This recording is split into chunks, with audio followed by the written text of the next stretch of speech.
Oh, look at there. One time.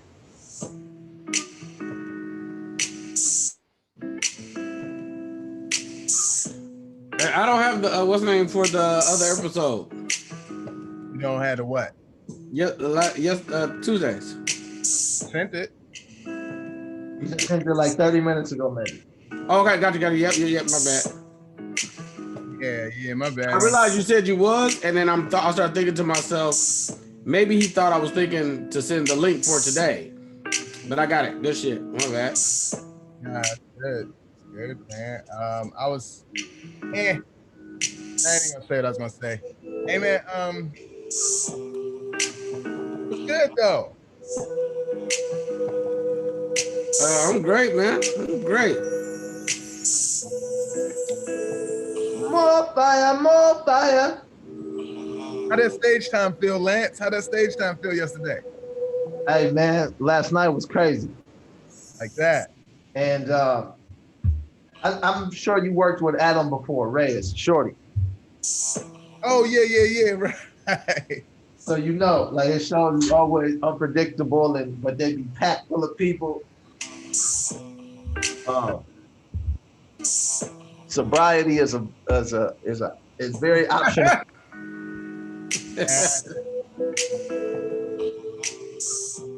It'd be a good old time.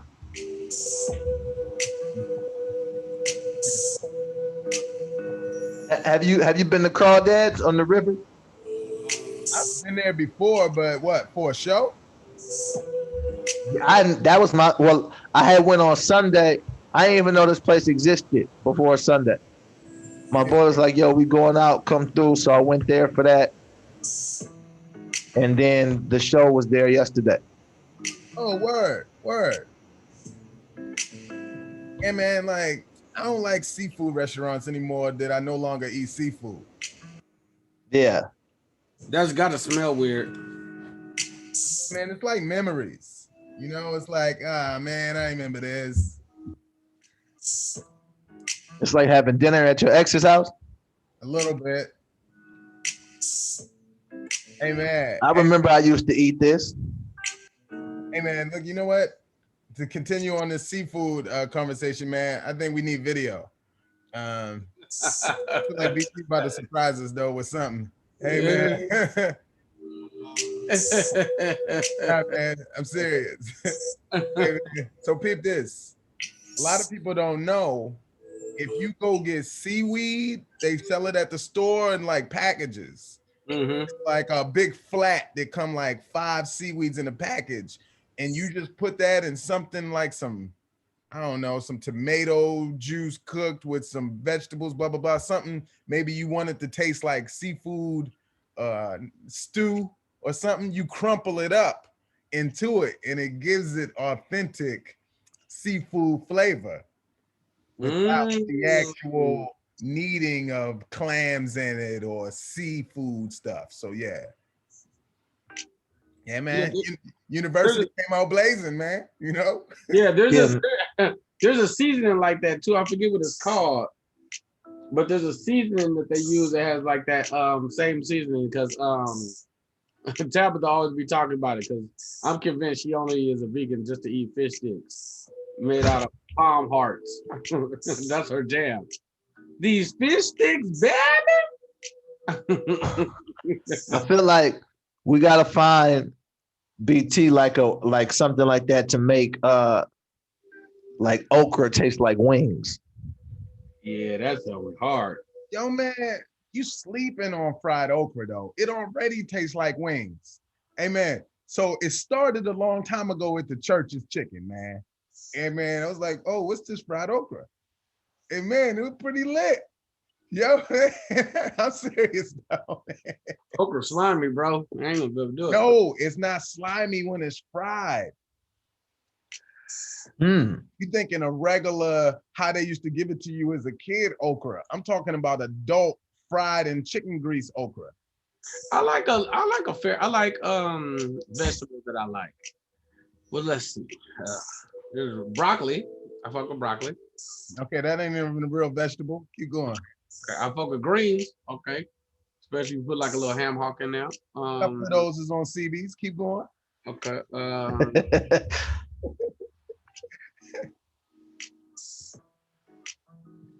Onions. Onions is dope. So many varieties. Yeah, I fuck with onions. I fuck with that's like a family thing though. I fuck with Wait, what we're talking about? Onions is like a family thing? yes, my family eats onions with everything. Okay. The chive onion with the little bell, they'll have 3 of them on the side of whatever the meal is, it's gonna be onions on the side. And as they eat, they just take a bite of onion. Word. Yeah. Okay. Hot bath around the Kingsley house. Everybody. Like that. Brussels sprouts. Word. Well, I've actually with the Brussels sprouts. That's new. That's like the last 3-4 years. That's because they switched the Brussels sprouts. I did? See, I just found that out. The Brussels sprouts as a kid that we thought was disgusting, they got rid of those. Say word. You notice why you said you just start messing with them over the past few years. Yeah. They changed them up. Yo, man, I believe that. What did they do to them? They went back in that factory and they did a software update on Brussels sprouts. Gotcha. They got No, keep going. no they got rid of some of the glitches. So I'm They eating grow like the out the Brussels ground. sprout They did some bug fixes to Brussels sprouts. 5. It's the Brussels sprout 5s. Yeah, man. It's a lot of adults that think they just like it because they grown now and they adults. And that's not it at all. It's not the same one it was when it was a kid and it came in that green giant box. So when I thought it was bullshit, it was bullshit. Yes. Absolutely was. Gotcha. Yeah. Hey man. It's episode 50, bro. Yo, man. It is. It It's a is. fucking milestone, man. Clap it up in the fucking chat. That's fucking beautiful, bro. Yeah, man. I ain't even checked on the faculty yet. That is- This is 50. 50. Juju. Heck yeah. Let me just do it then. Let me just do it. Welcome everybody. Welcome everybody. Black Tea University episode. Let's say it. Number 50. 50 in the chat. 50 in the building. Damn. This is 50. 50 apps.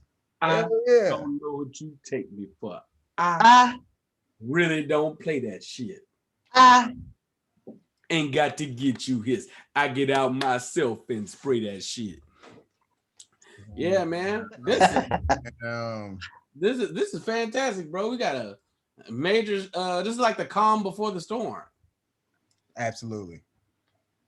How you feeling, Mike, about this weekend? Yo, man, I got new lenses, man. You know, man, like I'm seeing things a lot of different ways in life. So you know, hey man, extra excited. I was trying to figure out, this is what I thought about this morning. How many specials, I don't know, man. I'll be on some morbid stuff, but how many specials am I gonna get out by 70? And then I was like, man, I think I'm gonna start trying to, you know, that's the goal, man. How many am I gonna crank out by like 70? And then at 70, you know, maybe I'm not recording specials anymore. Maybe I'm just, you know, I might just only tag people's stuff up. You definitely said the episode BT Kingsley. Oh yeah, that's definitely BT Kingsley. Definitely Lance Woods here on episode 50. Hey, shout out to me and BT Kingsley. We got on the matching main event shirts. You feel me? Damn. Yo, that's clean. Damn. Which means we gotta give Mike one. Yo, man, for real. What size you be on the shirt? You still medium in it up? I'm still medium, man. Me too. And man, what people don't know about me, when I have a t-shirt, I hold on to them joints for like 20 plus years, man. Really? I'm going on about 9 with this one right here. Blatantly obvious. Yeah, man, I'm loyal. I'm officially the biggest I've ever been, bro. I'm almost 250, man. It's funny because it don't go, no, it go right there, nigga. It goes right there, and I mean consistently. Now, today I ate pretty good. I had steak and eggs and potatoes. Oh yeah. Chick-fil-A last night. You know what I mean? Big life. A lot of trouble. You know what I mean? What I look like cooking a meal and I'm finna get on the road. That just don't make no. Man, let's stay on the steak, egg, and potatoes, man. That sounds like a delicious meal, man. Like, Hey man, you went to a great place to get like. listen.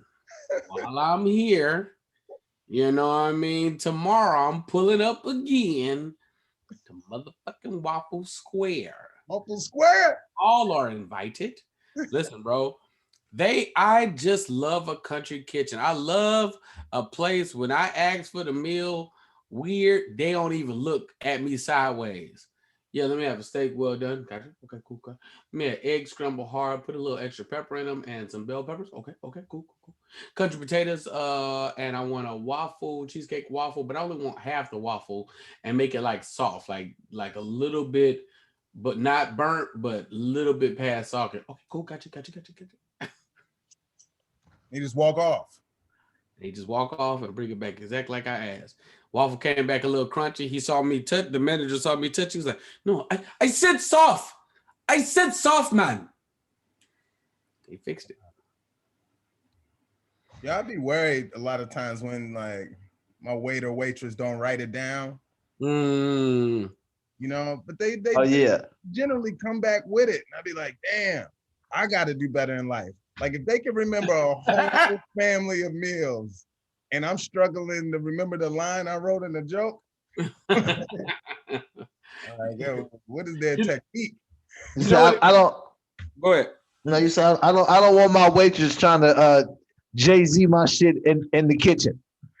Nah. No, write this shit down. Don't try to get it and be like, oh, okay, I got it. Don't try to one take hold of my food. Just write this shit down. Oh man, that's just impressive, bro. Let me tell you something. That's how you get the big tips. You hear me? You can't fuck it up though. If you fuck it up though, oh man. When I used to wait tables, I have like it'd be 12, 13, 14 people, all business people. And I get to taking the orders, and they'd be like, somebody about person 4 or 5, they get a little weird. Hey man, you not writing this down? I got you. You sure? I got you.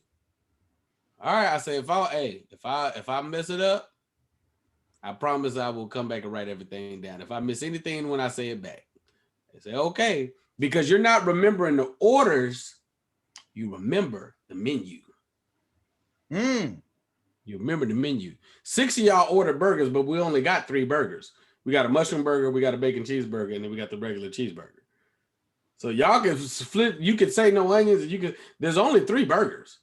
Trying to remember what y'all ordered would be hell. Man, I know the menu. Breaking the fourth wall with that one. I've never heard that. You ever now? I was like really good at waiting tables, but I just didn't want to do that shit for the rest of my life. Yeah, you could have got broke off, man. You got the personality. Well, we all do. I know you get called in for shit that you don't want to do just because you are a good communicator. Right. Yo, speaking of shit you might not want to do for the rest of your life, did y'all see that they said NBA floor cleaners getting $80,000 a year? Wait a minute, who's NBA? Who? The floor cleaners. So like all throughout the game, you see them coming through and getting the floor of the wet spots on. Because they're getting 80 racks a year. Yo, man. Who said what team want to do that? Hey, man. You know what I'm seeing? Playoff games. I'm in the front row. All I got to do is hold a mop the whole time. Yo, man. The stories. Yo, imagine that. Imagine chick asks you what you do. You say, yeah, I'm in the NBA. He said, oh, really? Yeah. Do you want to come to a game? You get this bitch tickets, and she show up to the game. Like, where is he at? And this nigga show up like, and then run off the court before. Hey, what team you play for? All of them? All of them. She's sitting right next to you too, though. Y'all be sitting there for the game start. Yeah, I'm glad you came out. I ain't never sat this close before. That fucking bell go off. So, yeah. Oh, that was a good play. Oh, he fell. Yeah, he fell. I'll be right back. Where you keep going to? Yo, that's not a bad part-time to do comedy also. Yeah. And nigga, imagine her trying to explain to her girls like, nah, what's his name? His name is Daniel. I don't know his last name, but he plays in the NBA. League. How tall was he? He was like 5'8". That was the confusing part. But I know they be letting some short people play. What y'all thought of the game yesterday? Oh man, it was almost like inevitable. It was like, you know what I mean? Like how long were you gonna be able to depend on that team without Kawhi Leonard going against a Suns team at full strength? Yeah. They put up a fight. You know, but for most of it they did. Then they just Then they put up a fight until they was ready to fight. Right. I mean, that's the rule though. If I can't beat you, I'm gonna beat your ass. Hey, man, let's fight. Hey, man, Chris Paul's real interesting, man, because he got like, yo, man, he's efficient. He's really efficient when he ain't injured. GAW, the point guard. So it's interesting. Chris Paul's taking like a reputation turn, right? Because Chris Paul is known as like, you know, just an irritant, and he be flopping, and he's has a reputation of being annoying. And after Pat Beverly shoved him, everybody was like, yo, that's not right. And when you make people say that about Chris Paul, you know you want some bullshit. Why does everybody hate Chris Paul so much? Because he got a lot of enemies. Yeah, because he be flopping around a lot. And just, I think because he's like head of like the Players Association or player president or something, then he's in two different rooms. So it's like, it's almost like, nigga, you too close to them to come over here with us and act like it's all good. Hey, man, was that flop not comedy, though? When DeMarcus was taking the ball and Chris Paul just practically dove to the ground, man. That was a funny flop. Like, he probably got some of the most entertaining flops. I think he got Bron beat. Yeah, he got some good ones. He got Bron beat, but it just looked crazier because LeBron is so big. Right. But Bron's flops is always delayed. It's always a couple seconds after the hit when he's like, oh, yeah. I'm about to hit the deck, right? He said LeBron be flopping on tape delay. He do. Hey, you ever be watching something? Like, say me and Mike on the phone, we both watching the game, but his shit is ahead of mine. So he like, oh shit. And I'm like, oh shit. That's how Brown's flops be. Hey, that Pat Beverly push though, it took me back, man. If you a good pusher, you really don't have to fight. No, that was a solid push. He had the full neck jerk. Oh man. Yeah. In school, I was a pusher, bro. I had some velocity behind my pushes. You ever got pushed in the bushes? Oh man. In Texas, man, I got pushed in the bushes, but in Texas, we had I don't know if they have them out here, but they had the sticker bushes. They have like the bushes with like, but the leaves are sharp. You know what I'm talking about? The little sticker bushes? Do y'all? Right. Yeah, man, you get pushed in them sticker bushes, bro. That's a rough day. It ain't even a push that's bad. It's getting out of them motherfuckers. Man, damn, dog. God, you gotta dust the bushes off. That's a hard day, bro. You gotta weigh a lot to be a good pusher though, because you can't like be lighter. Like, I remember this dude D'Amico, man. He was like the fat dude. And man, I don't know what I was feeling that day, man. So like we used to wrestle in class. And I don't know why I thought, I could lift them. I think I just saw Hulk Hogan do that to Andre the Giant or something, man. Oh. Hey, watching a wrestler do something will always have you gassed up as a youth. Yeah, man. That's the reason you need siblings or cousins, man, because you need somebody to do that move, or Oh yeah, because practicing on that teddy bear don't count. it don't, man. So I went to school, man. I was like, all right, D'Amico, he trying to challenge me, whatever. So, man, like, I went to lift him, man, and it was like, yo, man, it was 8th grade. I remember my back pain. It was like impossible. And then after it didn't work, his light pushed me all the way across the classroom, man. I'm sure I hit the wall and slid down like Hey, man, my only question is, where was the teacher, man? Like, where was my protection, man? Yeah, man. It's in the fight. That was like a regular day. Went back to our seats and learned. He's got up from under the tow tray. It's funny because I don't know, because a good pusher, you got good form. It's in the legs and you got good push on your velocity. But if somebody's using, like you said, Mike, just weight and velocity, then the push is top heavy. You get the push and you do like this, but like if they hit you in the chest, like you feel the initial jerk and then you fly, as opposed to a full follow through. Like Pat Bev had a little blend. He had a little blend. It had a little bit of jerk, but it had enough follow through to get him to the ground. Yeah. And this the cold part about Chris Paul is because when Chris Paul did it, you went and fell and all of that. And now if somebody pushes you off guard, then that can happen. But because it's Chris Paul, I don't know if he pushed him that hard. Right. There's no real way to tell with this guy. Right. He could have just kind of pushed him and then he could do all that. You know, it looked like he went into it. So I want to give him the benefit of the doubt, but Chris Paul he does that type of thing so often. Hey, man, but it's caught on. Don't you think all players not necessarily got a little flop in them, but when they get fouled, they fall a little harder than they used to like 15, 20 years ago.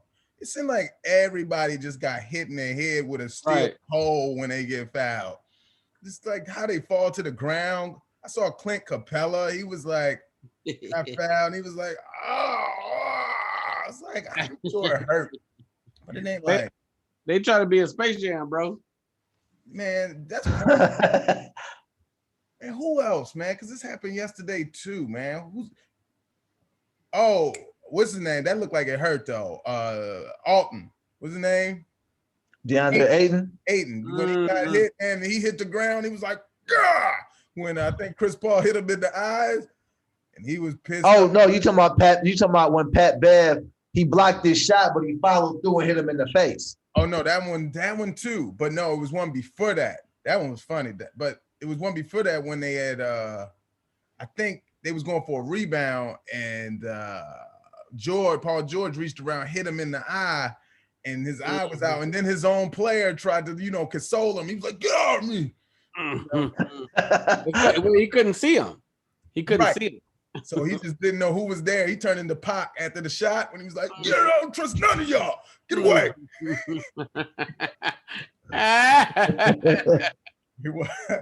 Yeah, man. It was this whole, now that we know the Suns are in, everything's all right with the world, bro. I'm okay. Die-hard Lakers fan. Hey, man. Team beat us, went to the finals, baby. They meant that.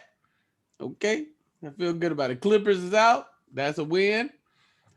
The coldest part was watching Chris Paul be like, yeah, man, one of the main reasons I came to this team, light-skinned dude right there.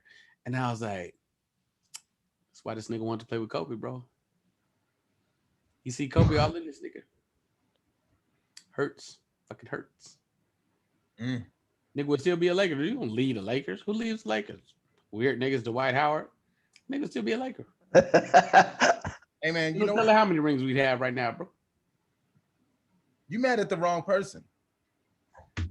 You should be mad at David Stern. Yeah, him. He dead, though. Yeah, right. Doesn't make it hurt any less. I'm going to be honest with you. It's going to still hurt. Suns is the only healthy team, right? They don't. I mean, yeah, Atlanta was pretty healthy before the refs tried to do them in, but the the Yeah. Yeah, he did.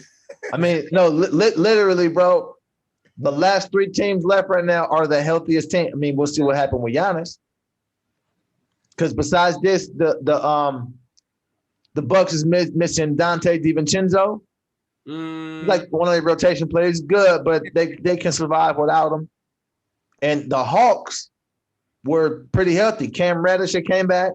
Cam's back for sure. They're still missing Hunter. Yeah. Hunter was hurt. And then now Clint Capella is questionable for tonight's game. He'll be all right. That's And then Trae Young, we'll see if Trae Young play. That's a crazy injury because I feel like the refs are normally a little more engaged in that during the game. Like they seem to be a little more moved. That they were just standing there. He didn't say I'm sorry. He didn't say my bad. He didn't do like this. That nigga just took it like, well, nigga, it's the home game. I was like, bro. Yo, is that some type of lawsuit or something? Look like the fix is in for the Bucks, man. They trying to get the Bucks in there. Man. It was good. It was still interesting. I was watching basketball the other day and I was like, man, ball really is life. Like one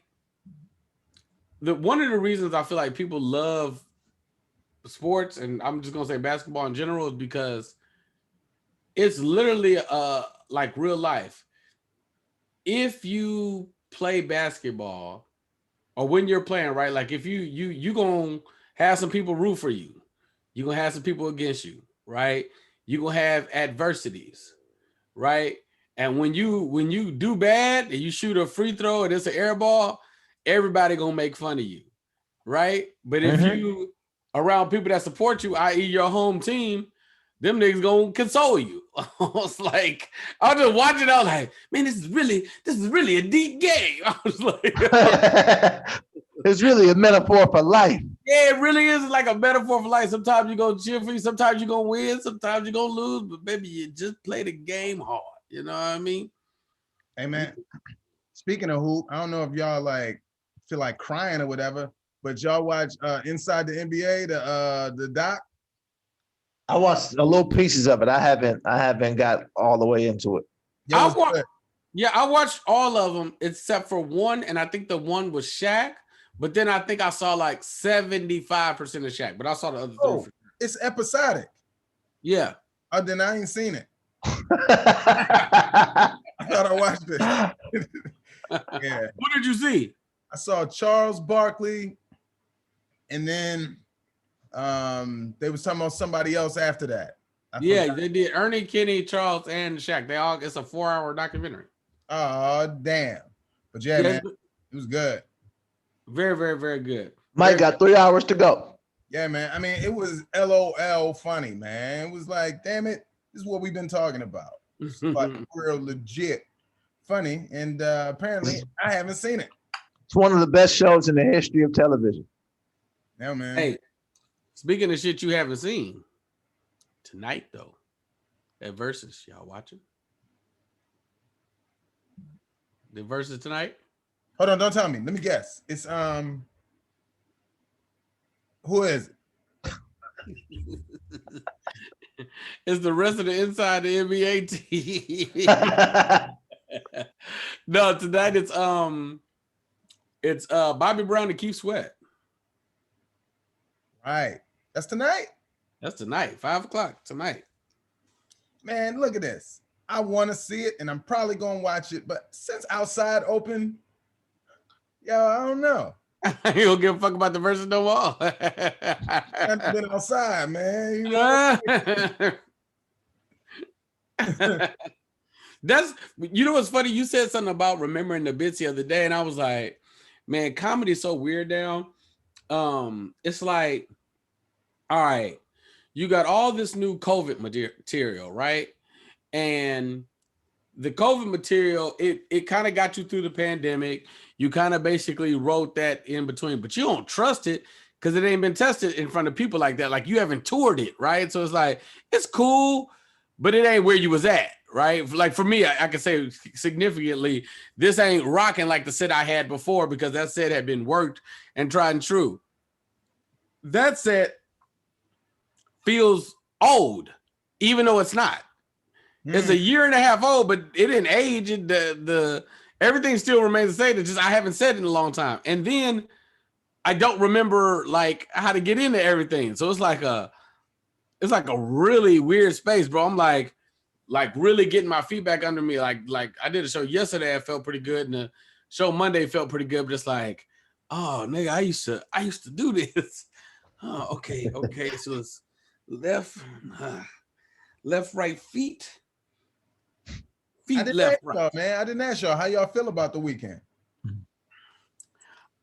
I'm excited. I'm super excited. I love the punchline. It's always a good time there. My freestyle still feels strong. So, you know, push come to shove, it's gonna be, hey, where y'all from? If push come to shove, like, oh, so we got married people in here. Oh. But no, I feel good, man. It's good to be home. I have not been to sleep yet. I got on the road at like 3 and you know what I mean? Had to go get some fucking waffles and shit. You know what I mean? We here, baby. It's lit. Yeah, I'm like excited first because to be working with y'all like in this form is just exciting because I know if nothing else, we just gonna have fun. Absolutely. If nothing else happens, it's like, oh, I just be with my niggas, we're gonna have a good time. I know there's people's coming out, so it's gonna be a good time with all of that. We're gonna make money. That's gonna be cool. I'll probably see some titties. That'll be great. That's always a win. Yeah. Tonight will be a success. So as far as I'm interested to see how we're gonna do it, like as far as the structure of the show. Like, I have no idea. What we doing, man? It is 4 of them, man. 4 shows, you know? It's 4 shows. So by the third show, we should have a great idea. Right. I get you. Yeah, we should know how it could go or should go. Yeah. One. Right. Yeah, we got people coming out to film it. So, you know, we'll be able to have that packaged up. And I got a few people coming out to film. So I got to cut down to see who's the best, like what's the best idea. Man, send all that shit. Send all the footage, goddammit. And then that's right. Now, why not just have everybody film? Everybody film, man. Just don't stand in each other's angles and don't cross each other's lines, man. We'll be fine. We're gonna use all that shit. Hey man, what's cool though, and footage is when you see somebody else filming, you be like, oh damn. You know, yeah. I gotta make sure my camera's on point.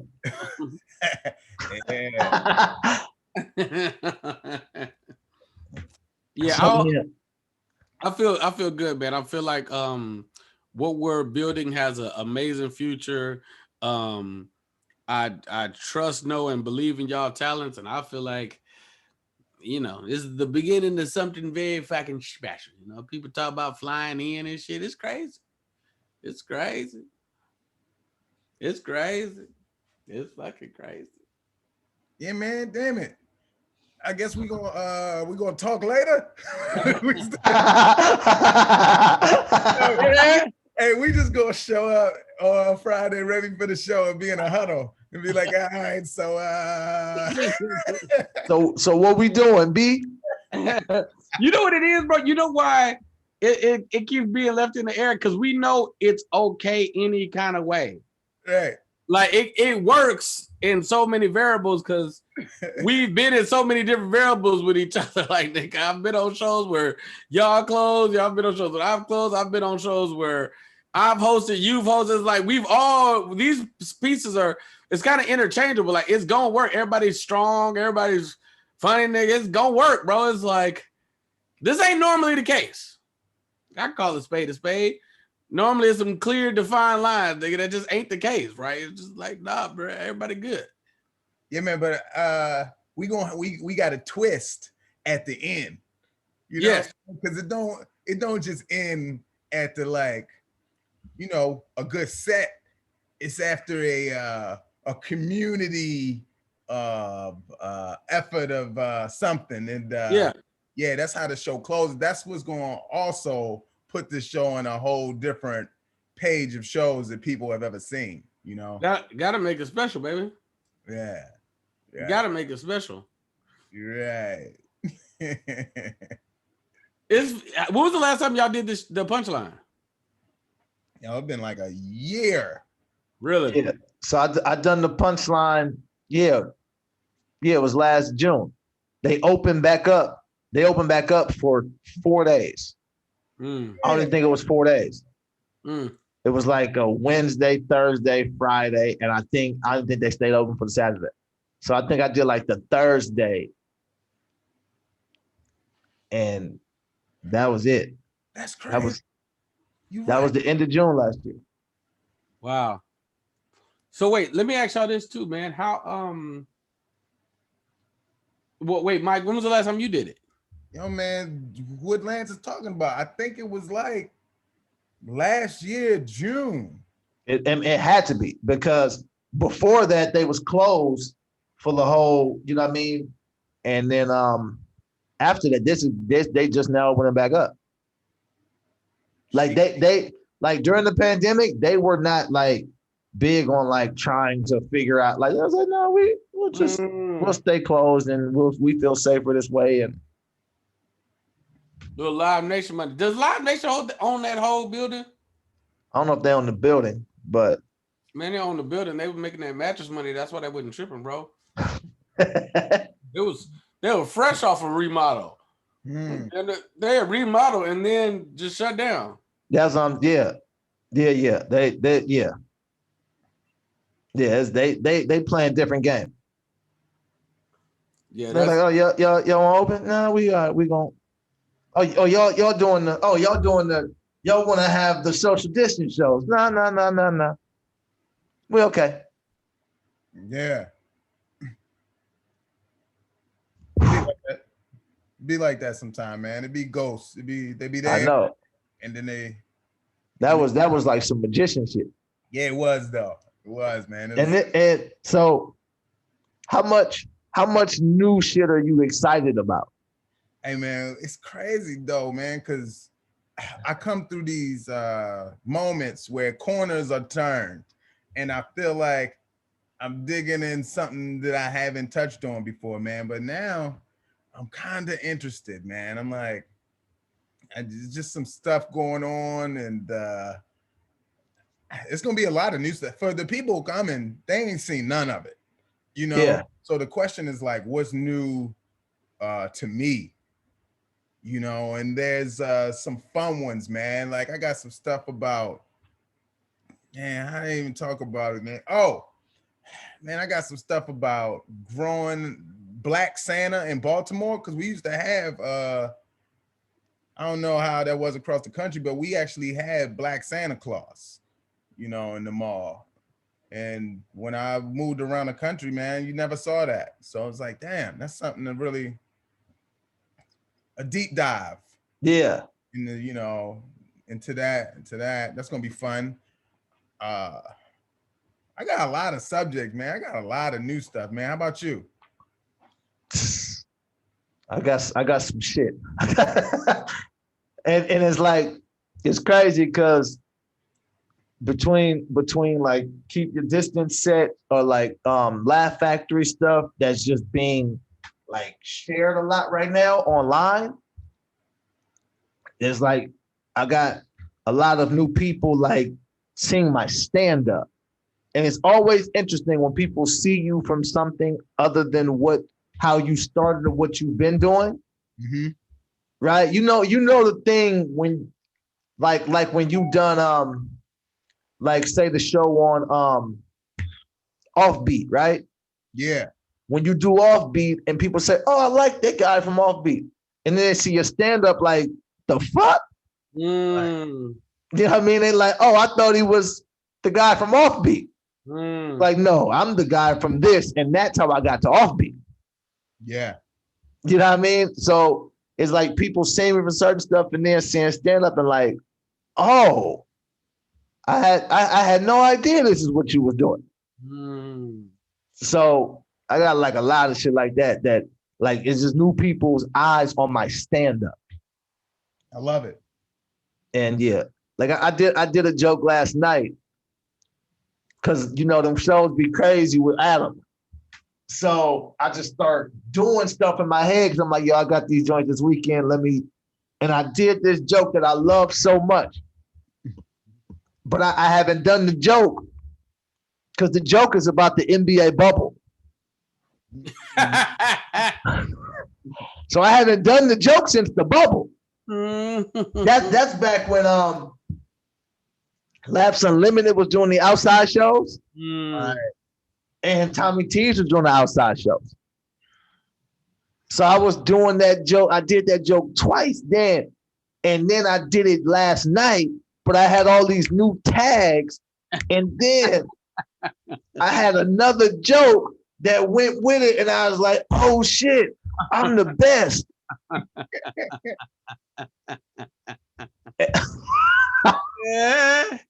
And I'm just like excited. Like I'm excited to see, and then and this is another thing about the weekend.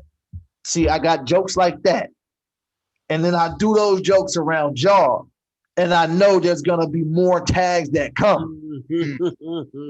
Like I know when I say this joke, it's like, no, Mike's gonna hear this joke and something's gonna click. Yeah, I don't know what the fuck is gonna click, but something is going to click. Yo, that's kind of the fun part. That's kind of the fun part, though, man. The funnest part. Yeah, it really is, though, because it'd be that little tweak sometimes, man. Oh man, and the crap already worked.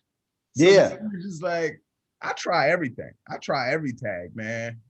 You know, no matter what. I'm saying the joint out loud. Like I got nothing to lose. Like what's gonna happen when I leave? Are they gonna be like he wasn't? Nah, it's normally like, nah, it was funny. So it's like I don't got shit to really worry about. It's one of those things, man, where I'm gonna bring it. Yeah, it's gonna be a lot of. I got a classic, man. Do you know that? Do you know when you have a joke that you feel like, oh, this is gonna be the one? Yes, I got one right now. Yeah, man, that's great. Me too. I'll be listening to it. I'm like, yeah, this is a closer. I got like 2 new closers. I'm like, yeah, these both work. But one is a okay closer. One is for sure a closer. Yeah, I got one right now, and you know I've been doing it now to this point for a year now, and it keeps growing, and now the setup is like, yeah, and it got like length to it. It got like that timeless feel. No pause. That shit got length and girth. Yeah.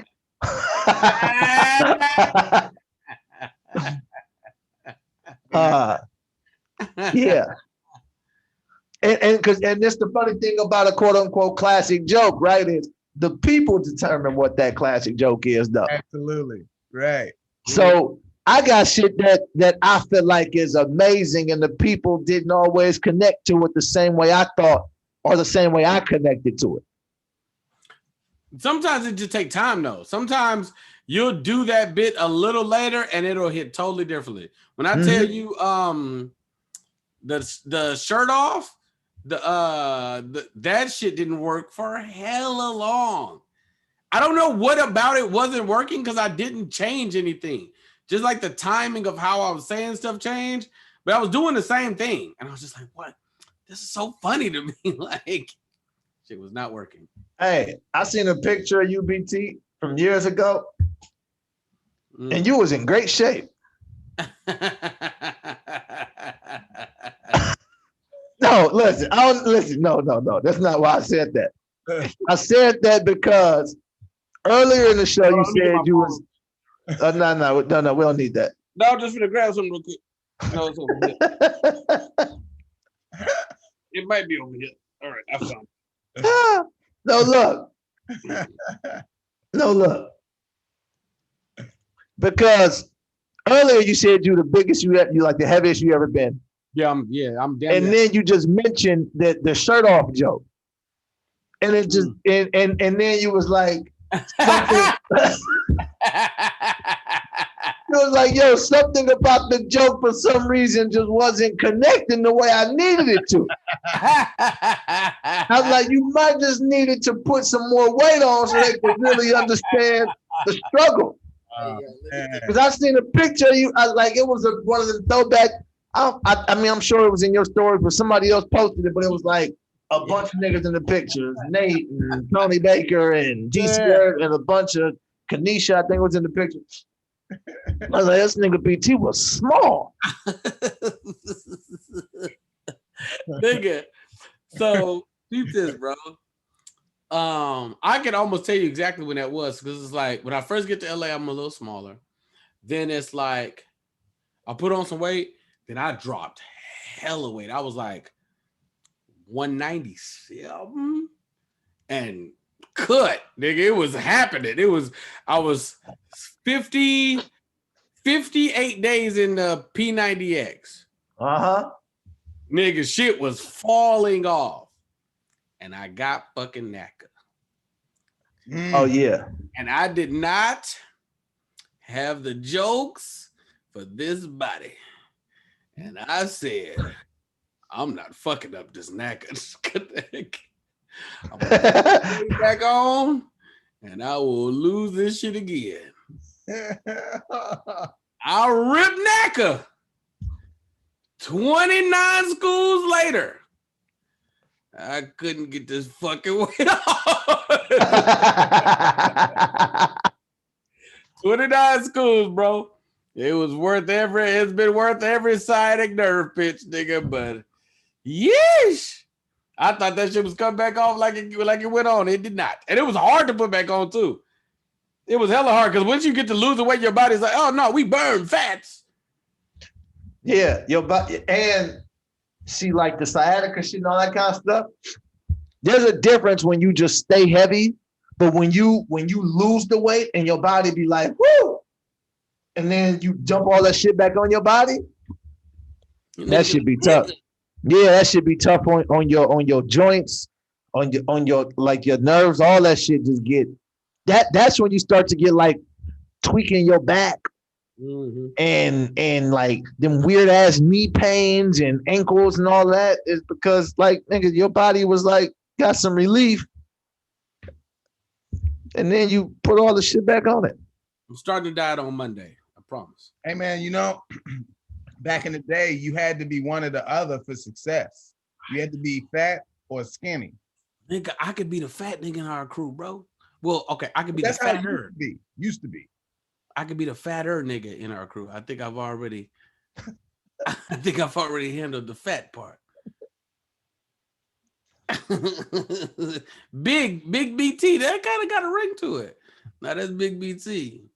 I get because when you fat, but you can still do all the cool skinny people shit. Like that's a nice lane. I'll still be dancing and shit, but I'd be big. They gonna think the B stand for big. They gonna think BT stand for like big time or something. They gonna think your name is Thomas. Parents and stuff. They gonna think BT stand for Big Thomas.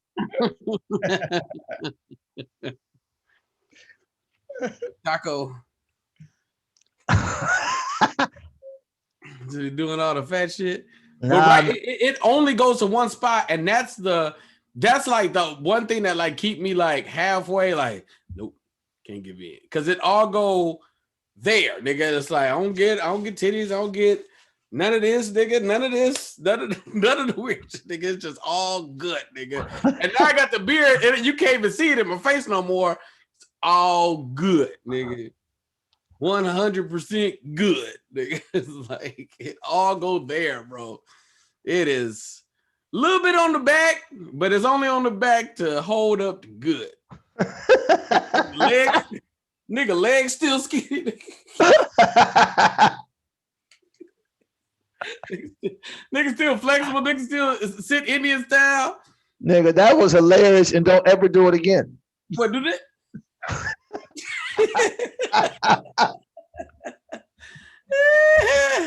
Hey man, you know what too? That's relatable. Like, you know, relatable. Why I say I was flexible but couldn't flexible? I was like,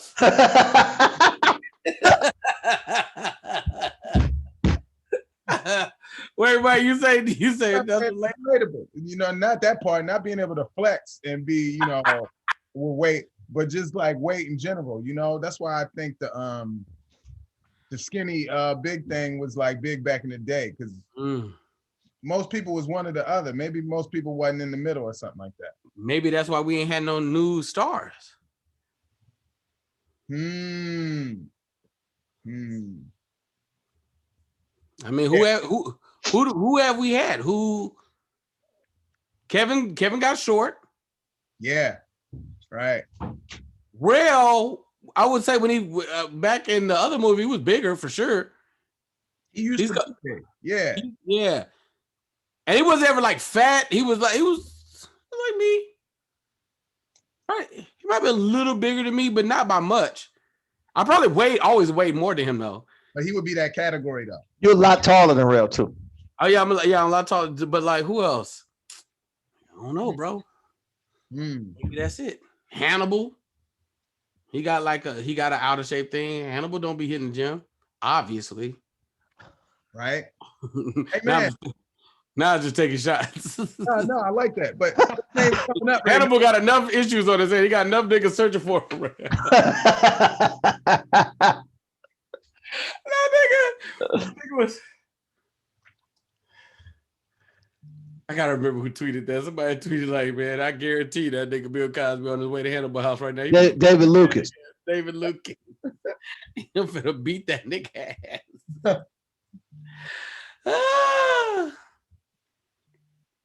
Yeah, man. Cosby home, man. And Cosby's home. That's the elephant in the room. That's what we got to talk about. Yo, man, I forgot about that. And man, you know what's interesting about Cosby home?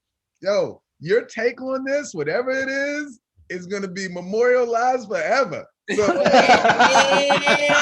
careful with your words. So man, you know what I like to do? I like to talk about other people's takes. For instance, that's great. That's nice. Felicia Rashad. All right. That just happened. Hold on, BT breaking shit. That's what the BT stand for. Breaking things. I'm breaking things.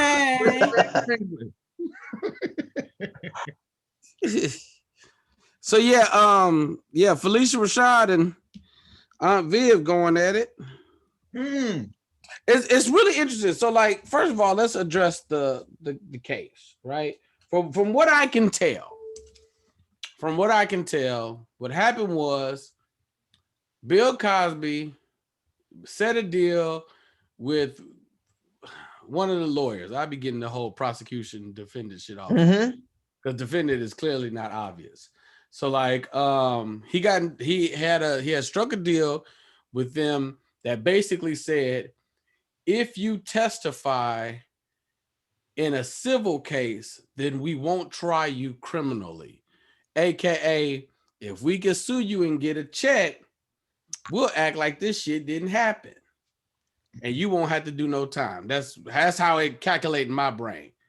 And he was like, all right, testify. And then they were like, psych, nigga, you going to jail. And then he went to jail, right? And then the judge, I guess, after a few months, a year, however long you've been there, I was like, man, let me go look at this paperwork again. It was like, oh shit, they fucked up. They just let him out. And it was already in the paperwork that it couldn't be no trial. So for everybody that's mad, y'all really got to be mad at, first of all, before you get mad at anybody, got to be mad at the legal team. Because they didn't do this correctly. They mishandled it. They put that deal on the table. Number one, they didn't handle it correctly, so he's free. And they offered the deal. So it's a lot of them on them. And they still was able to throw him in jail on some bullshit, which is also the fuck shit. So it's like a lot of fuckery. So like there's people that love him that are happy he coming home regardless of the circumstance. And then there's other people like, nah, he did what he did. It's crazy. I'm Viv wasn't having it.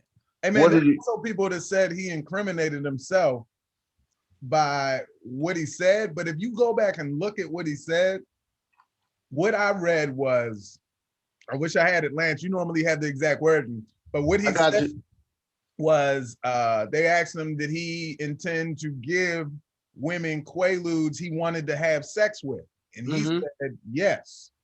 Okay. No. And then there was a follow-up question no one addresses when he says, were you giving the to him without them knowing? And he said no. Yes, this is the doc. I got the what you call that shit? The whatever you call them classified court files right here. Right. They say, did you ever give any young? Which files? Yeah, the annotation. Did you ever give any young woman the quaaludes without their knowledge? That's the question that you've been directed to answer. And his answer was no. Okay. So whether it happened or not, that's the answer he gave in court. You know? Here's the question I need to know. Was you fucking bitches while they were sleepy? Look, and so this is the crazy part, right? That's the question that they gotta ask, because that's not okay. Of course, like, look, man, who knows? There's so many holes within this that is crazy, right? And then, so if you know anything about the history of how would I say it? Prominent black men in this country. Yes. You should question everything. Yes, big yes. So, you know, if Bill was doing something, I think Bill was a freaky nigga. And I think Bill Cosby abused power. But abusing power and rape are not the same thing. Right. Lying to women is not the same thing. And providing drugs is not the same as drugging people. Right. So you have to draw lines with all of these things. And don't nobody know what happened. I just know that we have to talk about the differences in those things. When you look at evidence, there is no evidence that Bill Cosby done anything. Now that you have a lot of accusation, you have a lot of people saying the same story, but there is no evidence that says, yo, look at that. This is that. He done that. It's like, no, it's like a bunch of people said something. Yeah, because I guess in the auspice of like, because clearly in the document it says that he's saying, I didn't give anybody anything that they didn't know that they were taking, right? Mm-hmm. So it's like, if they're taking it, and then if this is the back in the day, this would have been like what is now ecstasy, and a woman takes this, and then she's like, he's talking about all these goddamn TV shows, doing all these fucking interviews, just like all hot and bothered, like, oh my goodness, I don't know what's coming over me, but pudding pops. Like if that's what happens to her, because she's hypnotized by these things and are basically is losing some inhibitions, then that's absolutely different than the picture that's being painted of gave her some drugs and she didn't even know it and then slid up in her. And like, because this is another issue, man. Yeah. When you start to talk about within these women, right? And there's just a lot of stories within the women, right? Like, y'all know about the lady, her name was Sean Burks. No, what about her? Okay, so she was one of his accusers, one of the 60 women. Now, she has a daughter who she claimed that was Bill Cosby's daughter. This lady's name was Autumn Jackson. Now, Autumn Jackson went to prison and then extortion, because she was trying to extort Bill Cosby for $40 million, claiming to be his daughter and refusing to take a paternity test, but trying to extort him for $40 million and saying she will go public with this and that. And she went to prison behind that. Right. So if this was the other way around, you would say, if he had those things against him, you would say, see, that proves he's guilty. But you don't take a story like that and say, see, that proves they're lying. Yeah. You know, because regardless of what you feel about anything, it's not about Bill Cosby. This is it's about Bill Cosby. This is not about protecting women, or it's not about sexual assault. This is something orchestrated against Bill Cosby.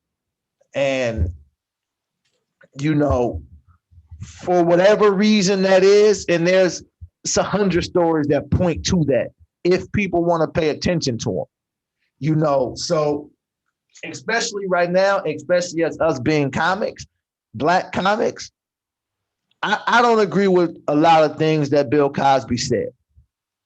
Yeah. But Bill Cosby is still ours and one of our heroes, and we wouldn't be doing this shit if not for Bill Cosby. I agree. Hey man, who opened up that? I mean, maybe it would have been another pioneer, BT, but who opened up that clean lane like that to that level? I got into comedy because of Bow Wow, so I don't know.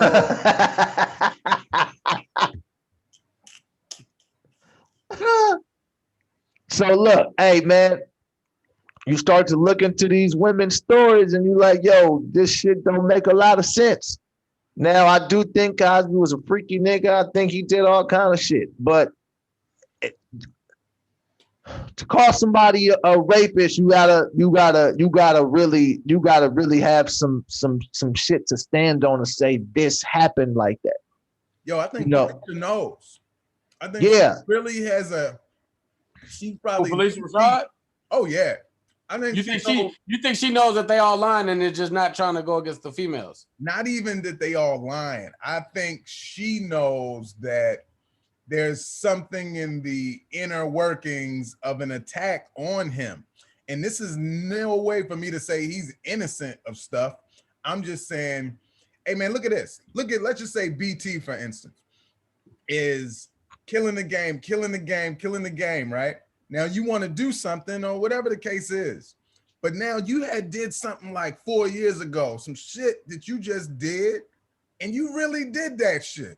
And it's wrong, but you know, life goes on. Everybody don't go to jail for crimes, but people know that that's probably out there. Now you out there, and now they like, hey, we could get him for what he did a long time ago, even though we was just gonna let it slide and put that up there. So that doesn't mean that there wasn't an attack on you, but that don't mean you also didn't do it. Yeah. So and if you're talking about Felicia Rashad, she done what she's supposed to do. She stood by her friend with no evidence that her friend done these things. They said I feel like if there was evidence that he done these things, I don't think Felicia Rashad would be out here doing that. But she like, no. And she's more in the know. See, and the reason why I say we wouldn't be here without Bill Cosby is, you know, Bill Cosby. You just called that nigga Bill Cosby. I got my Invisalign there. I got my Invisalign there, so sometimes my words be slurred. Dr. Bill Cosby. But like when you talk about the amount of power and influence this man had and the way he done it publicly, see, now I've heard a lot of I'm sure like y'all have. I heard a lot of fucked up stories about Bill Cosby from comics. As far as how he go ahead. So the nigga how he's go ahead. What's that? I was like, the nigga need to go to comedy jail. Yeah, as far as how he's talked to comics, the way he kind of downplayed niggas or belittled niggas or came at niggas for using profanity or talking about things, but like but this is the interesting part. So at the same time he's getting on niggas for saying nigga or motherfucker or talking about sex so much, he also never ever put out any negative imagery about black people. He never done that. Now this is doing that. What do you call cockroach? Cockroach, as far as on the Cosby Show? Yes, I think he was a negative black image. Was he? I'm gonna be honest with you. I've never watched the Cosby Show. Yo, man, I'm tired of you, man. Shit, man, you ain't never seen is just profound. Right, the nigga ain't seen the Cosby Show, Menace to Society. This nigga be tripping, bro. I definitely seen Menace. That was the nigga in the velvet wave cap who ain't never seen Menace to Society. Did I tell you I had a chick who told me she never seen Menace to Society, but she saying Menace to Society too? Because of the way it's spelled, it's the Menace and it's the Two Society. She thought she only seen the sequel. She seen Don't Be a Menace to Society too also? That's funny. Hey, man, you got a debate topic, BT, man. Was Cockroach a negative image? Because I never did. Never thought of him like that. Nah, man. Cockroach was the homie. He's not that smart. And that's real. I don't know, man. Anytime they put those kind of characters in there, I'm always watching little Waldo, Geraldo, Faldos and shit. I'm like, this nigga here, bro. I liked it better. Like Steve Harvey show, they made it a white dude, bullet head. Bullet head? Yeah. So me not being soup, like I've seen episodes of Cosby Show, but I'm just talking about even if you take the idea of he's a doctor, she's a lawyer, like it's an affluent black family on television. Without the foolishness. Yeah, you're not missing much. Oh, you said you fuck with Blackish over the Cosby Show. Wait. Cosby Show got a few good episodes. Hey, man, look at this. You got the Saturday episode. You got the Gordon Gartrell, Dabness Bricky, and like one of them Bud episodes. And when Raven first show up.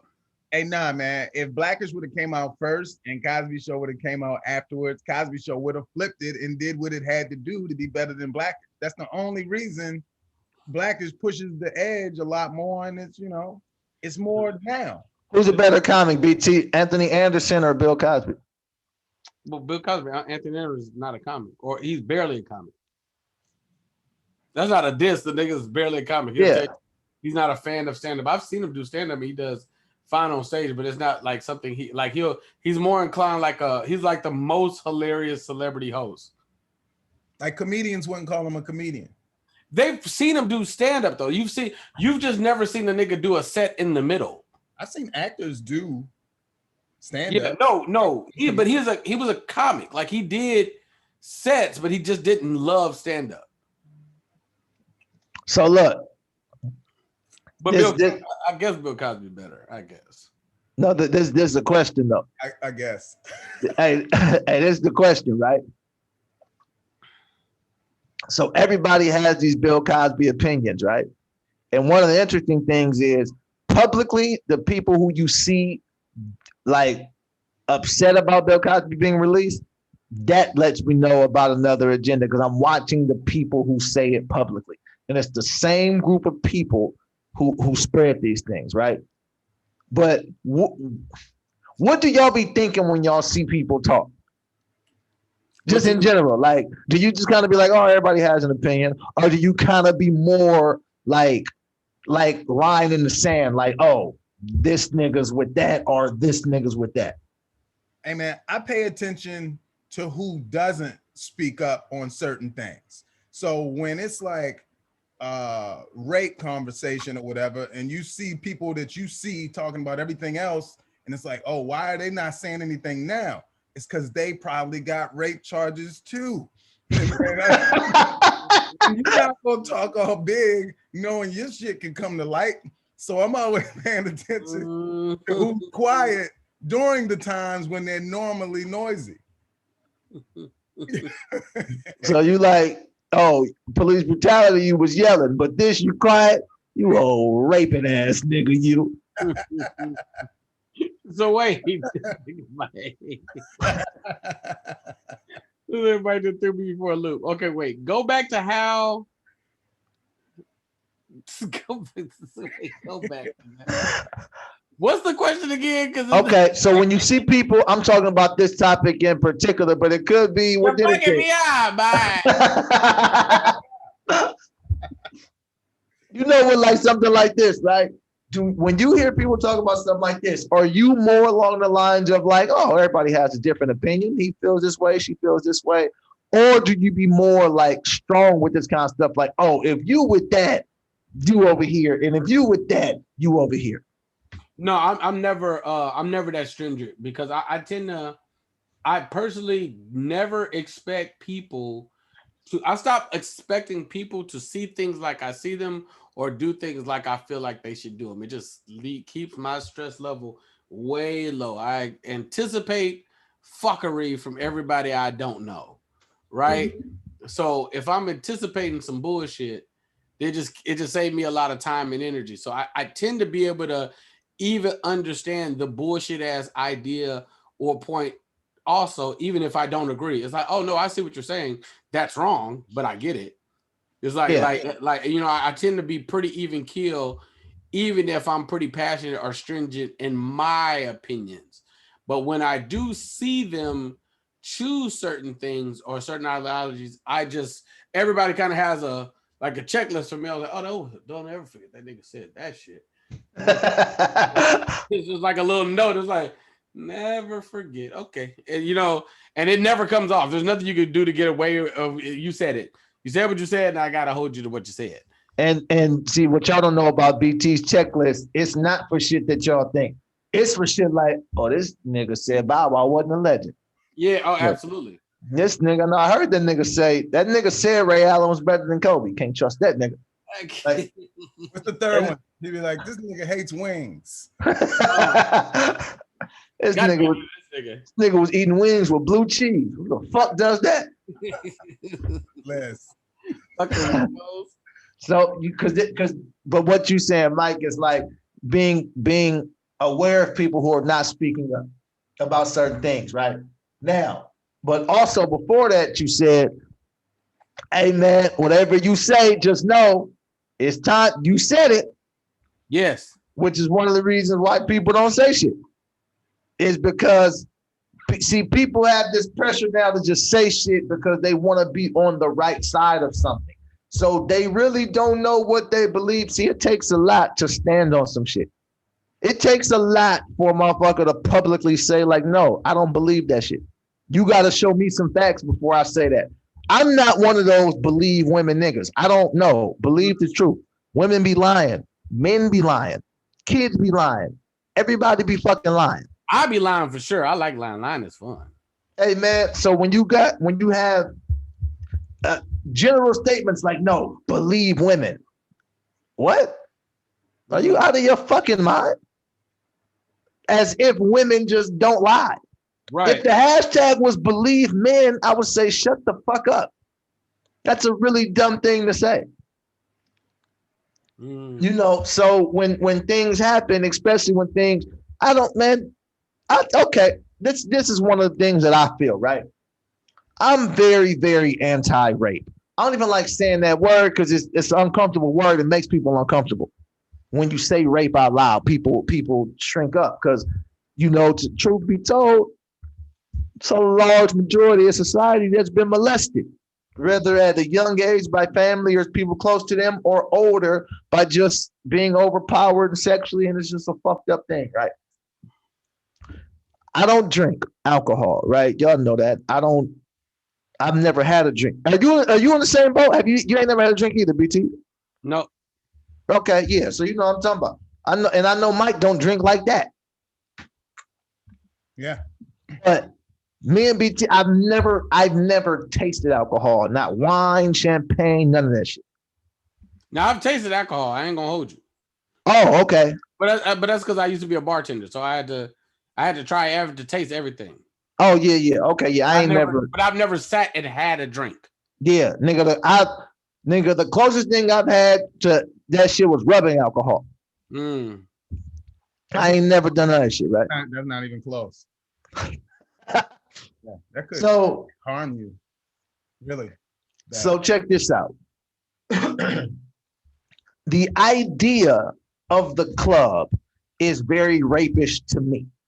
This is someone who doesn't drink, so I don't know. The idea of going to the club or the bar and buying a woman drinks and constantly buying her drinks with the thought that, you know what I mean, we're going to have a good time, she's going to get loose, and that's going to up my chances of sleeping with her. That's a rapish ass mindset to me. Now it's socially accepted, and in the same boat, it's like, no, everybody's adult. You doing what you want to do. Nobody's forcing these drinks on you. But people like free shit, and people like drinks. So if the goal is to get her drunk enough to where her decision making may be a little different, or she's a little more free spirit, or whatever the case, it's not illegal, but in the principle, the spirit of that is some rapey shit to me. That energy is absolutely weird. I agree, and I'm a club nigga, but I ain't never been the nigga to go to the club to buy. I don't. If you've been drinking, baby girl, I need you to either go home by yourself or sleep on the couch. Like I can't. I don't want to. I don't want it like this. Let's see how you feel in the morning, but I'm good tonight. Because I don't want you to have no. I don't want you to lapse and have some weird energy. But there absolutely is niggas on there. Oh. I shouldn't even fucking tell the story. Those the best stories. Every story you've ever said about that, like that, you told us. So continue.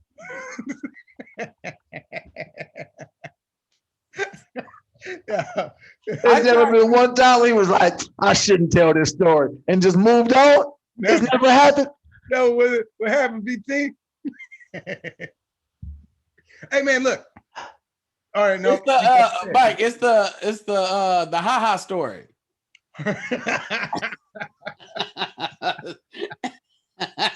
Shit, tell it, bro. No, tell it, because you got to do the face, man. You got the whole thing. Do it, man. Oh my god. Okay, so because it's not funny, bro. Oh, it's not. It got a But dark. it's funny. Look, all right. I'm sorry, man. Fuck it, bro. I'm just telling the story of fucking what happened, bro. Yeah. Don't kill the We're message. at the Haha Cafe. It happened where it happened at. Haha didn't do anything wrong. Nobody in this situation did anything wrong. Everybody's innocent. All right. There's a young lady at this place, and she's been drinking. Not even from the Haha. She is probably an alcoholic because she had her own alcohol with her, right? And it's the end of the night. Show's over. Comics are there. Petite, young white girl. And we're like, it's time to go. Listen, I don't be just kicking it around. She just by herself. Now, there's a lot of conflicting stories here because she says she's kind of saying she's halfway with herself, by herself, but because she's flirting with people. But there's a dude that seems like he's on a date with her, and it's kind of felt like that all night. Right? So one of the people at the show is like, yo, man, hey, you okay? Like, I want you to make it home safe. Like, not even on some flirty shit, on some legit just trying to be helpful. Hey, you should call an Uber. You're not driving, are you? That kind of energy, right? And sure, fuck out of here. Fuck out of my fucking face. Like, she's just doing 1,000 much. So what are the people at the show like literally just like, yo, let me see your phone? And he's literally trying to call an Uber or like, listen, I'll call you Uber, I'll pay for it. And she's like, give my fucking phone. Whatever, are you fucking asshole? She gives him one of these. Fuck you, bucko. So the dude, the date / we don't know if he like her or if he's one of these creepy niggas that just preys on drunk woman, right? He's like, no, man, I got her. And we're like, dude, do you know her? He's like, yeah, we came together. And it's like, but did y'all know? We can't really tell. We can't fucking tell.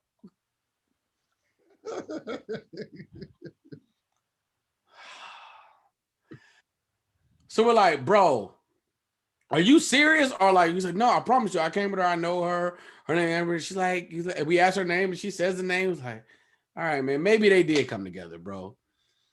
So he's like, and the dude that was like trying to help her get the Uber was like, yo, man, bro, you see how she is. Take her home. Like, not to your house. Don't do no creepy shit. Like, he's literally saying like, bro, if you're gonna take care of her, take care of her. Don't be a fucking weirdo, right? Like, take her home. And she's like, don't tell him what the fuck you're doing, me. Fuck yeah, like that. Nigga. When I tell you he starts walking this girl away, and as he's walking away, he does like this. This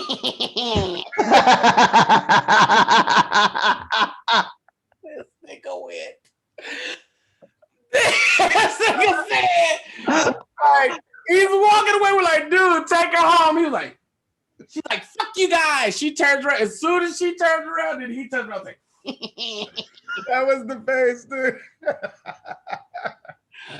We were like, she gonna get raped, bro. Like, we like, there's nothing we can do. And then they turned down a dark alley. We was like, alley, man. turned down like a dark alley. We tried. Oh, we tried. Oh man. I don't know what to do. I don't know what to do in this situation. It was like, nigga, it was like, bro, he did the full Michael Jackson.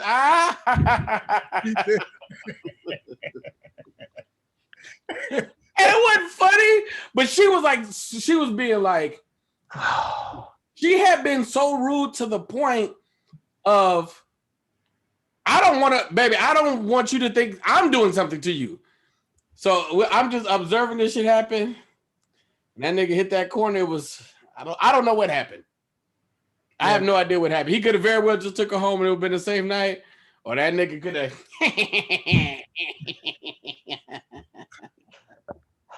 Oh my goodness. He seemed like one of them dudes that just like, yeah, she drunk, so you know what that means. It's like, fuck, bro, we want to help you, but if she's, I'm not gonna be, I don't even like being around women that have been drinking too much.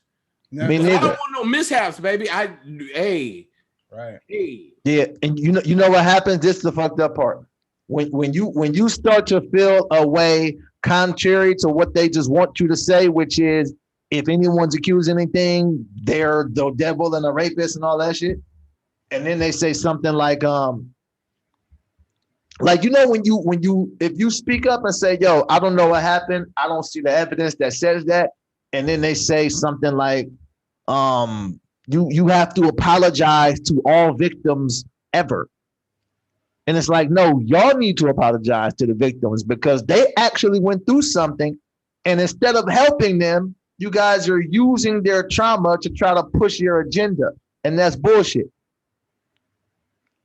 So, when I hear people, it's like, yo, I ain't saying that, but, all the victims, it's like, you don't have to say all of that, bro. We all understand that, we want justice for victims, and no one wants. For example, right? Somebody will say something like, people say this shit all the time. Fuck Bill, God, I got daughters. Okay, understood. So instead of putting your daughter in that scenario of saying like, what if that was my daughter? Change the scenario and say, yo, what if that was my brother? What if that was my son? There's another way to look at this. And if that was your son, you would just want the facts to come on. You would want evidence to believe that about your child. Yeah, but also everybody don't have that. Go ahead. Everybody don't have that ability to see things from all sides. Because what's happening, man, this is this media-driven stuff where they're telling you what to do and everyone's jumping on board unless you're somebody with your own mind that can think for yourself, which we have seen is seldom the case. So what you're saying is incredibly obvious, but everybody's like, they hop on the train, man. And this is nothing new from previous cases to now and this, and who knows except Bill? Who knows except those women? You want to go a step deeper with it, Mike? So just notice that when they bury black people through the media, they're always going to use black people to do it. This is how they do it. Now, clearly there's something working. Whatever you think about Bill Cosby, clearly there's something working behind the scenes. This goes back to his son being murdered. we can there's layers of shit here with Bill Cosby. Like the joke is he was trying to buy NBC, but that's a real possibility if you know the kind of money and power Bill Cosby had, and if you understand him having a platform like NBC, the imagery he would and would not put out about black people. There's a lot of shit that works with that. They'll always use black people. So who was the person who was credited with quote unquote bringing down Bill Cosby? Big Hannibal. Hannibal Buress. Big Chicago. We out here. Right? So now they've been working on this shit. I think if I remember right, that Hannibal shit, was that 2014? Mm. Am I making that date up? Was it That sounds some? about right. It sounds right. 2016, 2014, that sounds about right. Okay. So you telling me that Hannibal Buress told some jokes at a fucking college that was filmed on a cell phone, and that's what brought Bill Cosby down. So you're telling me Hannibal Buress was able to bring down Bill Cosby. If that's the case, then why can't Hannibal Buress be as big as Bill Cosby? Right. Back it up. Let's do hip hop, right? If you tell me 50 Cent took down Ja Rule, you've seen 50 Cent get bigger than Ja Rule. If he had the ability to do that, then he had the ability to put himself up there like that. But no, they use Hannibal Buress as a fucking scapegoat, like, it's a black comic said it. Hey, let's look into this. They've been building this shit up on Bill Cosby. It's not nothing to do with no fucking Hannibal Buress. But they'll always use, if you go look at, and we're not making the comparison right now because we don't feel like it. Surviving R. Kelly, right? Was 6 hours of black people talking about R. Kelly doing wrong. Right. Black people love R. Kelly, though. If not black people, who the fuck loves R. Kelly? Who fucks with R. Kelly if not niggas? So whatever they doing behind the scenes, then they get black people to push it. See, it's not white folks bringing them down. He was hurting black people. He was hurting black women. Protect black women. We got to help black. And it's like, don't fall for that shit. Amen. So this is why I said this earlier about your words and it's like, if you're going to have an opinion, have an opinion. Because if you don't have a strong opinion that when it comes back to you, you can explain why you said a certain thing. Mm-hmm. What I think happens when people lose stuff, because they just talking and just saying anything, and it's like, and then they cut out that 15 seconds, and that be the 15 seconds of why people decide now, and everybody else gets on board why now you don't get this role for something. But in no way am I saying if you have an opinion, don't say it. I think everybody should say how they feel, especially us, because man, we are who people turn to for truth. I don't think everybody should. Some of y'all should shut the fuck up. Yes, well, there's a difference between an opinion, and people need to have educated opinions, and you need to be able to explain. And the reason why most people can't explain their point is because they're just regurgitating some shit they heard somebody else say. They don't really have they've never thought about these things. They've never looked into shit. They just heard some shit and said, oh yeah. See, it's whatever channel you like. If they said it, then you believe it. If you a Fox News nigga, if you a CNN nigga, you a MSNBC nigga, if you believe the Shade Room, if you believe Media Takeout, then that's what you rock with. If you shouldn't believe nothing but World Star, because that's the only people be telling the truth. World Star be putting that shit up with no filter. You hear me? No powder. That shit be pure cocaine. You hear me? Because what it really is, it comes down to critical thinking, and most people have never learned how to think critically. So we can all get the same information, but what are we gonna do with it? Nigga, let me tell you something. somebody this was said Jimmy Walker spoke on it too. He said everybody knew, nigga. Jimmy Walker is hilarious. To a certain extent, it feel like jealousy. He was like, I was supposed to be on the Cosby Show. I was supposed to do a few episodes of talking about we ain't bringing dynamite on here. I was like, how this shit going? And Jimmy, I don't know who Jimmy Walker did wrong, but I ain't really see him too much after JJ. He was like JJ and done. And we love JJ, but not like we love Urkel. It was like out of here. Hey man, do you not think people love JJ as much as they love Urkel? I disagree. New verses. Yo, JJ in his prime was untouchable. He was at some point, and this is obviously people telling me he was the biggest thing for he had his run of being the biggest thing in comedy. Wrong. But man, look, him or Urkel never got plays and no other stuff. But Urkel was able to get other plays even in his show though, because he had Urkel and Stefan. This nigga JJ was just JJ the whole time. He was always dating some chick that we never got to see. He was JJ. And there's a question of how many seasons did Good Times run versus how many seasons did Family Matters run? Ooh, good question. And they both weren't supposed to be the star of their respective shows. Yeah. What? Because I know Family Matters was for Carl Winslow. Yeah. And what James Amos for what's name? Esther Roll. It was Esther's show. Mm-hmm. Temporary layoff. Good time.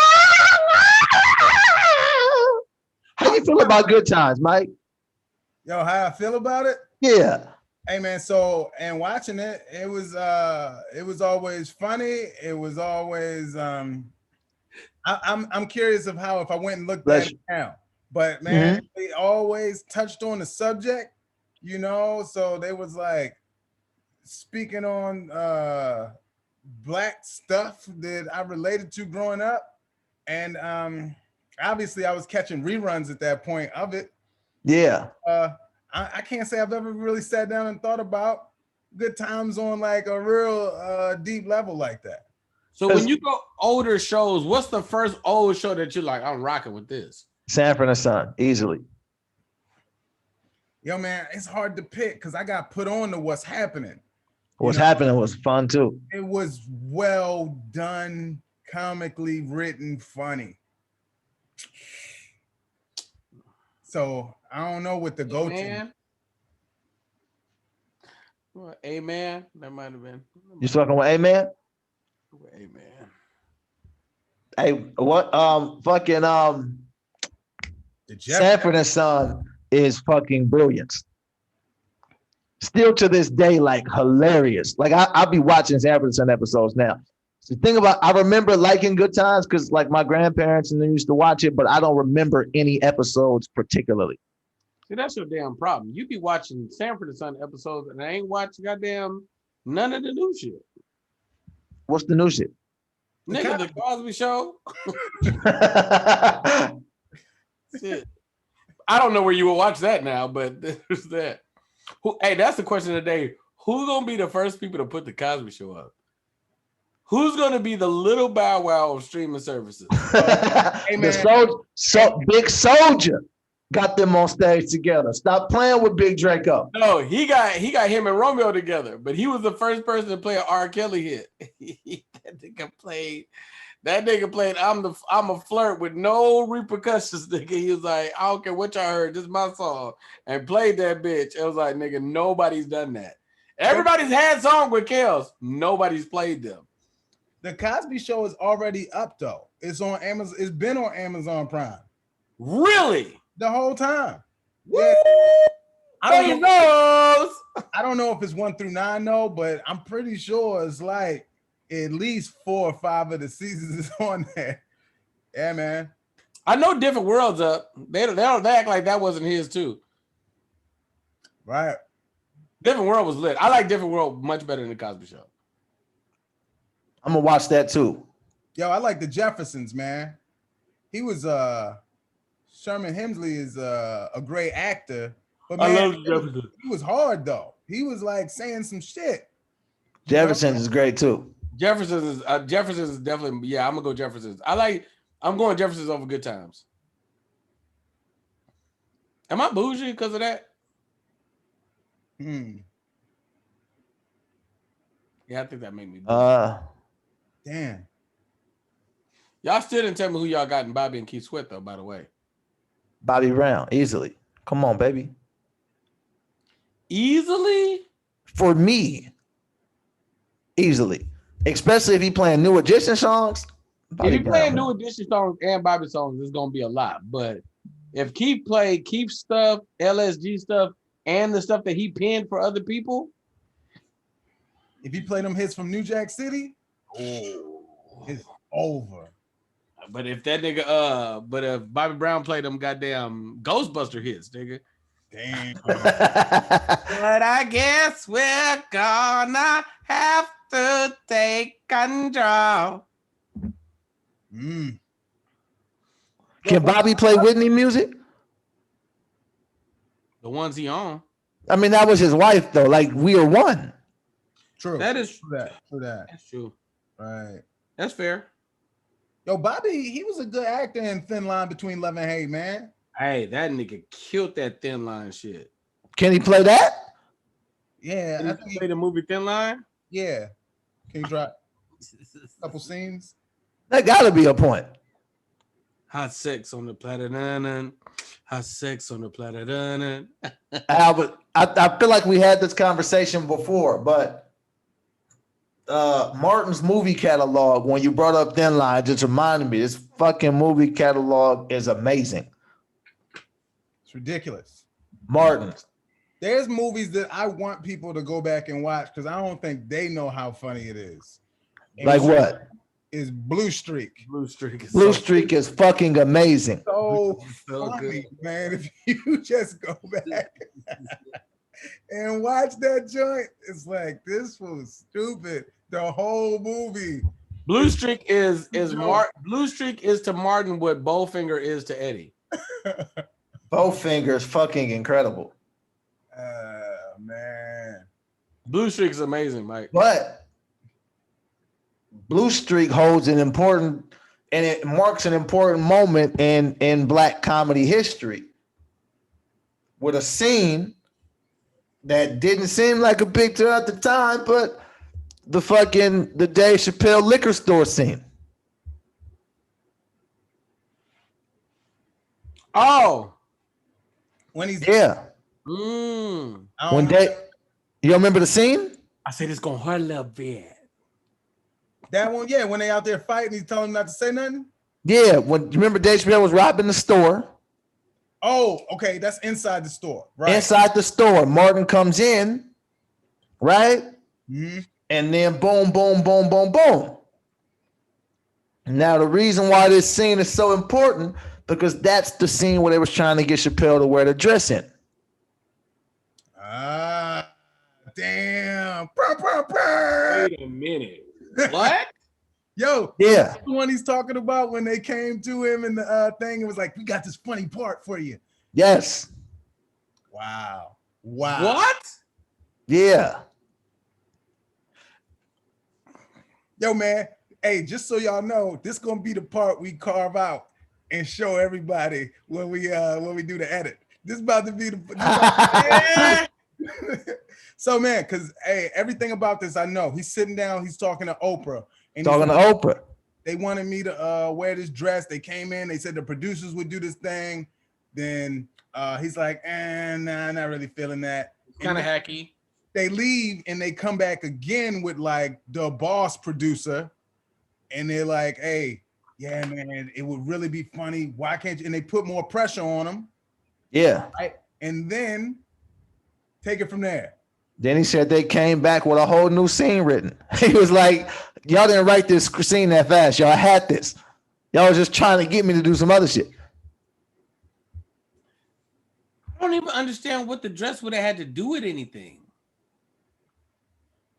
Or maybe I misheard him, but I feel like he said he was shooting a movie with Martin and it was Descent. No, listen, that makes sense. I'm just trying to finagle in my brain what world where this nigga would then all of a sudden put on a dress. Yo, you can make it make sense anyway creatively, but that don't mean it's funnier. That's great, bro. That's right. No, no, I said that. I said that's great. Like that's a great moment to like understand if that's what happened, or even to just assess it like that, because a lot of things are happening there, right? Let's carve out a little things, right?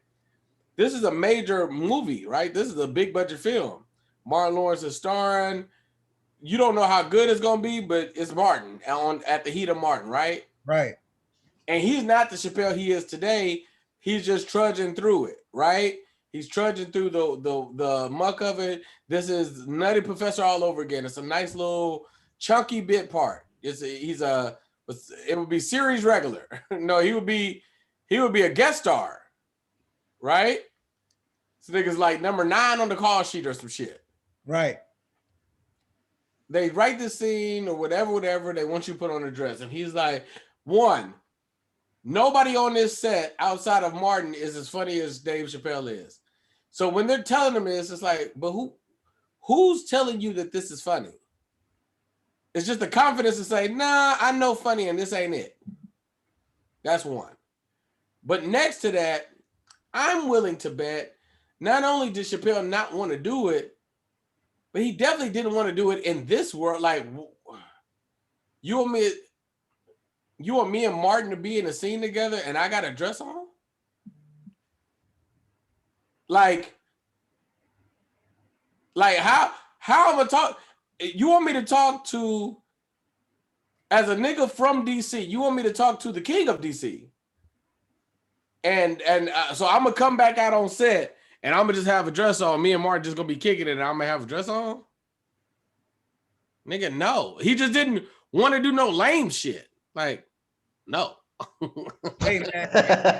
Hey man, to a certain degree, you have a right when you're given a script beforehand to read and that's not in it. So like if that was in it already and he agreed to take the role, then they kind of have an argument against them, you know? But now that's not even in there. And then this part comes up and they're like, hey man, we got something hilarious. Yeah. We got an idea. You're gonna love it. Right. So that's interesting too, man, because that's still a conversation. And even when it's not the physical dress, there's other things that, let's just say, industry may attempt you to do. I don't know, man, to take dignity away. And it's like, is it your choice? It's always your choice. But it's like, man, I feel like we face with this a lot, really. Because it's the idea of wanting to stand up for something, but you worked your whole life to get to a place. So it's like, I mean, you want me like, look, man, when you talk about like leaders, see, leaders are young. Like the Bible says, called the young because they're strong, but not just strong. It's like there's a level of arrogance and a level of I don't give a fuck about none of this stuff. I'm 19 years old. I'm willing to die for the shit I believe in. When you're 40, you like, I can't die. I got these kids to take care of. You know what I mean? Like I don't sacrifice 17 years to get here. You want me to now turn around because my integrity is like, Hey man, but look though, they not even asking just up and coming dudes to do this. And every Black person, especially Black entertainer, knows the stigma attached to a dress in a film or a TV show. There's no way you just never heard of this. So you know this. So now with that being said, I haven't seen the Fatherhood yet, but I hear it again, man. And I just hear this repeatedly of I don't know. Is it a topic? Black men in dresses again. And I'm like, So they said somebody in the dressing room. I didn't see the movie. they said Kev did it. Oh, I didn't see it. And I look, haven't seen I'm it just either. talking because I haven't seen it. Yeah, I haven't seen it either, but I've seen pictures of him. I think it's like supposed to be like a heartfelt thing because that movie's like got like a lot of. I haven't seen it. I watch pretty much all Kevin stuff when it comes out, but that movie got like some thick plot lines. Like, it's a lot of heavy shit in that film, and I want to say he shows up to the school to support his daughter, and he has on like a dress like her or something like that. Hey man, look, I'm not going to speak against that is heartfelt. I just know with creativity, Yeah, absolutely. There's a million other ways to get heartfelt and tears without Yes. something that we already know is attached to Black entertainers at that level. And it's interesting to me that it keeps happening repeatedly. Yeah, I think, and even like I've seen the first 15 minutes of the movie, and like you was talking about some deep shit, and I think like the mom died. Did she die in labor or something like that? Or I don't like the mom died, so now he's like a single dad, and it's Spoiler alert, you guys in the chat. I mean that happens in the beginning of the movie. So Yeah, I think that's what the movie's based around that. Like, but I heard him talking about it, I was like, yeah, I don't want to. yeah, because I literally only seen the first 15 minutes. Not that it wasn't good. I was somebody turned it on and I was getting my hair done and then my hair was done. I don't remember all details, but nigga, I'm the worst at watching TV, nigga. I'd be like, no, I'm gonna check this out. Like I've been watching There Will Be Blood for 2 weeks now. This nigga Lance only get excited to watch. Oh shit! He's like, oh shit! I'm going sad for the sun. I'm Whole playoff basketball game. Hey, bro, I watch the game. I don't watch none of the shit after. Like I don't watch First Take. I don't watch none of the analysis. Like I watch Inside the NBA if it's on. Like if the game is on, I like. But like, I don't watch none of that shit. So you never saw Ozark? I did watch Ozark. Stranger Things. No. I bailed on that too, though. I did the first. So the shows I know that people are watching right now Did you watch Game of Thrones? Never seen. I've seen the first episode and I went into it. And that's probably Game of Thrones wasn't into you.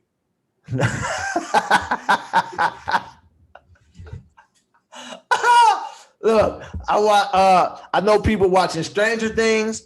I know people was watching Loki. Yeah, you good on Loki. I know. What's the one I'm thinking of, BT? It's the Marvel shit too. WandaVision. WandaVision. Falcon Winter Soldier. Run the World. That's the thing that's happening right now, right? Run the World's great. Yeah, I ain't seen none of that shit. Yeah, Run the World's very good. Did you watch Entourage? Nope.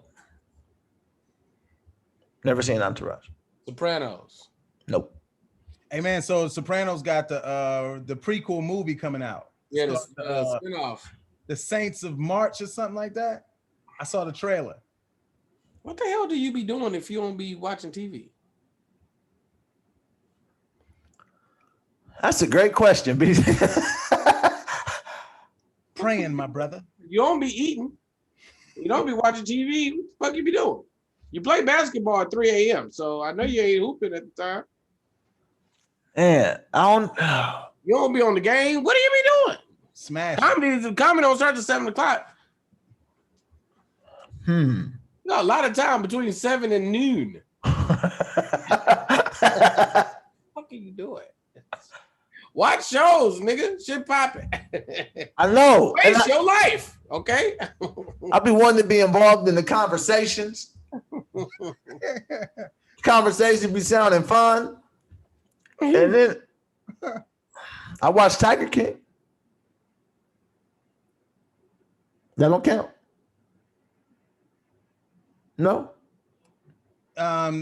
Yeah, that counts. That counts.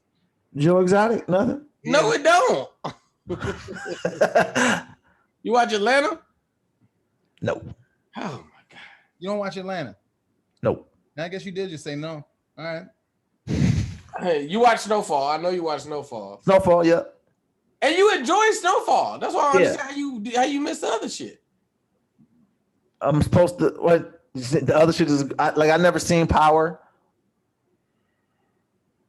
Hey man, who's ever admitted they got a double life? Cocaine. Not so much drug related, but you know, And Ozark. life in general. Oh, You gotta watch the money. My bad, I'm tripping. I get it now. ooh, What are y'all talking about? let's get Hey good. man, these shows tomorrow gonna be lit, bro. Oh, right now. All of the fucking money? Bitch, if I ever